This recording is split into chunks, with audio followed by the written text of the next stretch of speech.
কর্তার দুইটা কাজ আছে, দুই রকম কাজ দেখেন। একটা হচ্ছে বাধ্যতামূলক, বাধ্যতামূলক বাধ্যতামূলক যখন হবে তখন হচ্ছে হ্যাভ টু ব্যবহার হবে অথবা হ্যাজ টু ব্যবহার হবে। বাধ্যতামূলক বোঝালে কি হবে? হ্যাভ টু অথবা হ্যাজ টু। আর কোনো কাজ করা বরং ভালো, বরং ভালো, তখন হচ্ছে উড বেটার। দেখেন উড বেটার অথবা হ্যাড বেটার ব্যবহার হবে, হ্যাড বেটার। বিষয়টা কি ক্লিয়ার? কোনো কাজ কর্তাকে করতে হবে একদম বাধ্যতামূলক, তখন হচ্ছে হ্যাভ টু অথবা হ্যাজ টু হবে। আর কোনো কাজ করলেও হবে না করলেও হবে, করলে বরং ভালো হবে, সেই ক্ষেত্রে হবে উড বেটার অথবা হ্যাড বেটার। দুটোর মধ্যে যে কোনো একটা ব্যবহার করা যাবে যে কোনো পার্সনের ক্ষেত্রে। আমি দুইটা উদাহরণ দিয়ে দেখেন। যদি বলি আমাকে আমাকে পড়তে হবে, পড়তে হবে, আমাকে পড়তে হবে, দেখেন বে থাকবে কিন্তু উইল টু উইল হবে না, মনে থাকবে? বে থাকবে, বে থাকবে কিন্তু উইল হবে না, হ্যাভ টু বা হ্যাজ টু হবে। আমাকে পড়তে হবে ইংরেজি কি হবে? I have to read. হ্যাঁ, আমাকে পড়তে হবে আই হ্যাভ টু রিড। আমরা বলিনি আমাকে পড়তে হবে আই হ্যাভ টু রিড, আমাকে যেতে হবে, তাহলে কি হবে? এখানে দেখেন অবজেক্ট ফর্মে থাকবে বাংলাতে, বাংলাতে থাকবে কি অবজেক্ট ফর্ম আমাকে, কিন্তু ইংরেজি করার সময় সাবজেক্ট ফর্ম দিতে হবে। ঠিক আছে? কর্তাকে বাধ্য হয়ে কোনো কাজ করতে হবে, কর্তাকে বাধ্য হয়ে কোনো কাজ করতে হবে, সেক্ষেত্রে হ্যাভ টু হ্যাজ টু ব্যবহার হবে। এটার বাংলা দুটা হয়, আমাকে পড়তে হয় অথবা আমাকে পড়তে হবে, দুটার ইংরেজি এক। যদি বলি আমাকে পড়তে হয় তাও ইংরেজি হবে আই হ্যাভ টু রিড, যদি বলা হয় আমাকে পড়তে হবে তার ইংরেজি হচ্ছে I have to read. Will have ব্যবহার করা যাবে না, উইল হ্যাভ টু হবে না। দেখেন তাদেরকে এখানে আসতে হবে, তাদেরকে এখানে আসতে হবে, বলে না অনেক সময় যে ওসব হবে না, ওই মুখে বললো ফোন করলো, ও ফোন করাতে কাজ হবে না, তাদেরকে এখানে আসতে হবে। ইংরেজি কি হবে? They have to come here.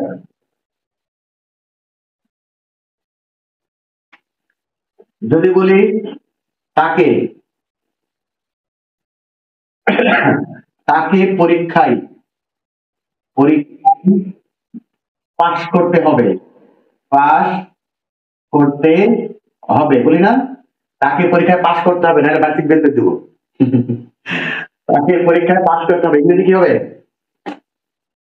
He has to pass in the exam. Good, pass in the exam.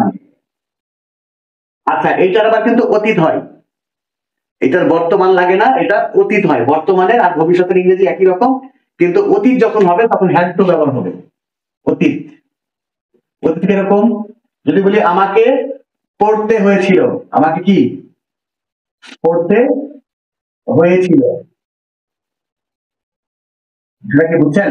আমাকে বলিনি আমাকে পড়তে হয়েছিল, আমাকে এমনি এমনি হয়নি কাজ, আমাকে বসে বসে পড়তে হয়েছিল। যখন অতীত হবে তখন হ্যাভ টু হ্যাজ টু এর পরিবর্তে হচ্ছে হ্যাড টু ব্যবহার করবেন। ব্যাপারটা ক্লিয়ার? তাদেরকে এখানে আসতে হয়েছিল, বলি না যে অত সহজে কাজ হয়নি, তাদেরকে এখানে আসতে হয়েছিল, এই যে তাইলে আসতে হয়েছিল ইংরেজি কি হবে? হ্যাঁ, they had to come here, they had to come here. তাকে পরীক্ষায় অংশগ্রহণ, সরি তাকে পরীক্ষায় পাস করতে হয়েছিল,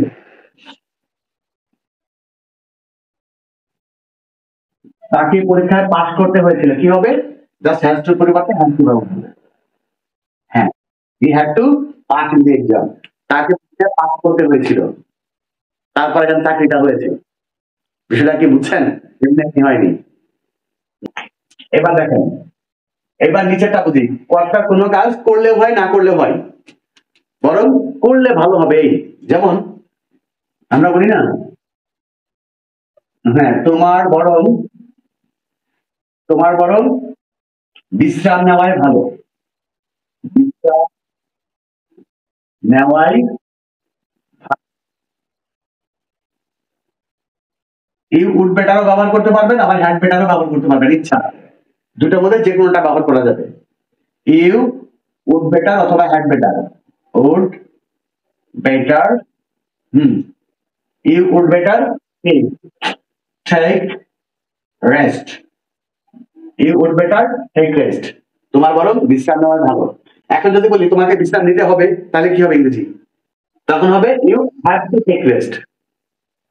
টেক রেস্ট। দেখেন, ধরেন আপনি অসুস্থ, আপনার অসুস্থর মাত্রাটা খুব কম, ডাক্তার আপনাকে বললো যে আপনার বরং এখন বিশ্রাম নেওয়া ভালো, বিশ্রাম নিলেই ঠিক হয়ে যাবে, তাহলে তখন ব্যবহার করবে কি? You have to, sorry, you have better take rest, তোমার বরং বিশ্রাম নেওয়া ভালো। আর একটা হচ্ছে আপনি গুরুতর অসুস্থ, শোনেন, আপনার গুরুতর, আপনি ধরেন গুরুতর অসুস্থ, ডাক্তার বললো আপনাকে 1 মাস বেড রেস্টে থাকতে হবে, বলে না বাধ্যতামূলক, মাথায় ব্যথা, বেড রেস্ট না করলে আপনার সারবে না এটা। তখন আপনি কি, you have to take rest, তোমাকে বিশ্রাম নিতে হবে, তাহলে এখানে ঠিক হবে। তাহলে এটা আপনি যখন ইংরেজি করবেন, আপনি যখন কোনো ইংরেজি করবেন, তখন আপনাকে বুঝতে হবে যে এটা বাধ্যতামূলক নাকি করলেও হবে না করলেও হবে, নরমাল। যদি নরমাল হয় তাহলে আপনি হ্যাড বেটার বা উড বেটার ব্যবহার করবেন, আর যদি বাধ্যতামূলক হয় তাহলে হ্যাভ টু হ্যাজ টু ব্যবহার করবেন।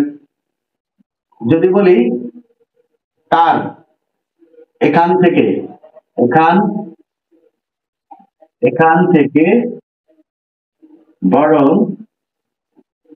চলে যাওয়াই ভালো, চলে যাওয়াই যাওয়াই ভালো, বলি না আর কথা, যে তার বরং এখান থেকে চলে যাওয়াই ভালো, তাহলে ইংরেজি কি হবে?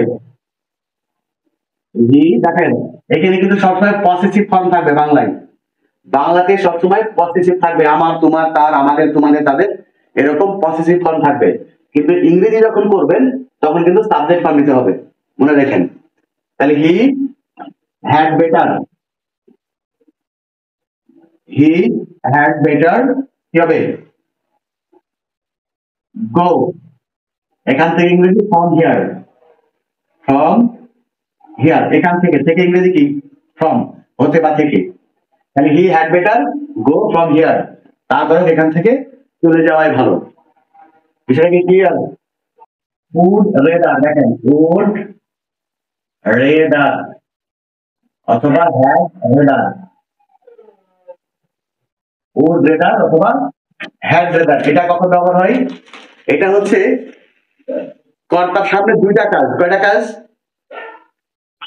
দুইটা, কর্তা করার মতো দুইটা কাজ আছে, তার মধ্যে একটা কাজটা কঠিন আর আরেকটা কাজ সহজ।